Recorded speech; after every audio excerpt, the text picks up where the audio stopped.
Hi guys, Ninja Man here. Right, I'm going to tell you something. If you get a Mitsubishi Outlander and you get white smoke coming out of it and it's not revving properly and stuff like that, then this is how to repair it, and this is where the sensor is, because I looked all over the internet and no one showed you exactly where the position sensor was for what's gone on. Now you'll probably get a fault code. If you've got a diagnostic, you'll get a fault code and it'll tell you it's the crank position sensor. Now this is what the crank position sensor looks like. It's a tiny little thing like that. Now sometimes you can clean them because what you'll get, if they haven't had a proper oil change all the time, you'll get bits of metal on there and that can cause it. There's a way of testing it by just getting a piece of metal like a feeler gauge, and if it sticks to it, it's working properly. But I think sometimes they go intermittent and don't work. So what you've got to do is 4 bolts, 1, 2, 3, 4 bolts on here. Take this cover off. Then you'll be scared to death because you'll just see all this pipework like that and go, oh my god, where is it? Right, it's here.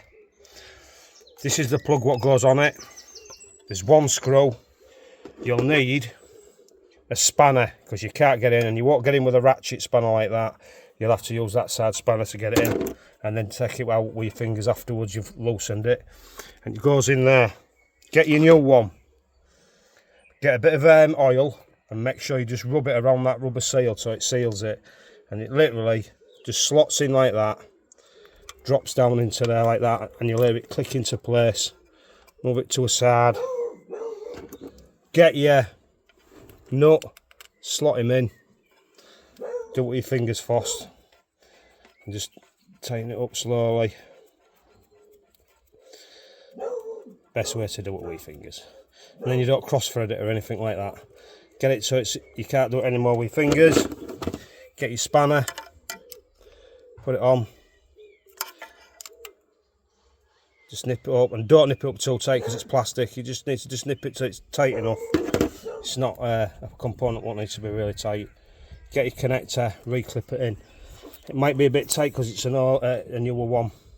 Make sure you've checked your connector as well. I already did that, and you can spray it with electrical fluid as well on both connectors just to make sure that you got a good connection.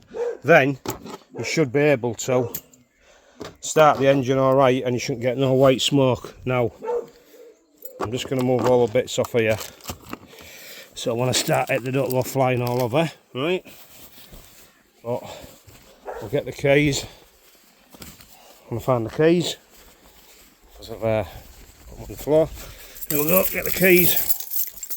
Let's see if it's fixed the problem. Now mine was blowing out white smoke every now and again, not all the time, but every now and again, and then it'd go into limp mode, and it actually came up with a code on the it actually came up with the engine management light coming on. So I'm just gonna get in, clutch down,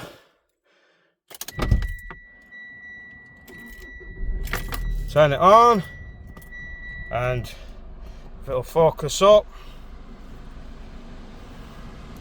So it probably won't focus up, but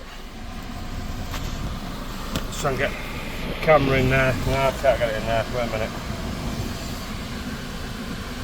Anyway, it's running better because the actual before, and I'll find out when I put my diagnostics on it, but before it was just it was a bit lower on the revs, and the revs now are more straight on.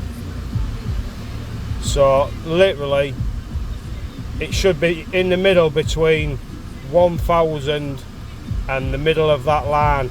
Should be running at about 700 and odd revs per minute. Mine was running at 600 and odd. That's why it wasn't running right, and now there should be no smoke in the back, so let's check it. Right, I can hear it already, the engine's running sweeter, no emissions coming out the back, literally clear. So if you need to fix crank position sensor, that's where it is, on a 2.2 Mitsubishi Outlander DID whatever that is, MVIC or M whatever, you know what I mean? MI VEC, right? And that is a 2011 model. Okay, hope you enjoyed that. Ninja Man out, and I hope you now be able to fix your car. Won't cost you hardly anything. 16 quid for that I got it for. Some are charging 40 odd quid. Don't buy it. They're only £16. That's all you need to pay. And that'll fix the problem of white smoke coming out your engine. Bye for now. Ninja Man out.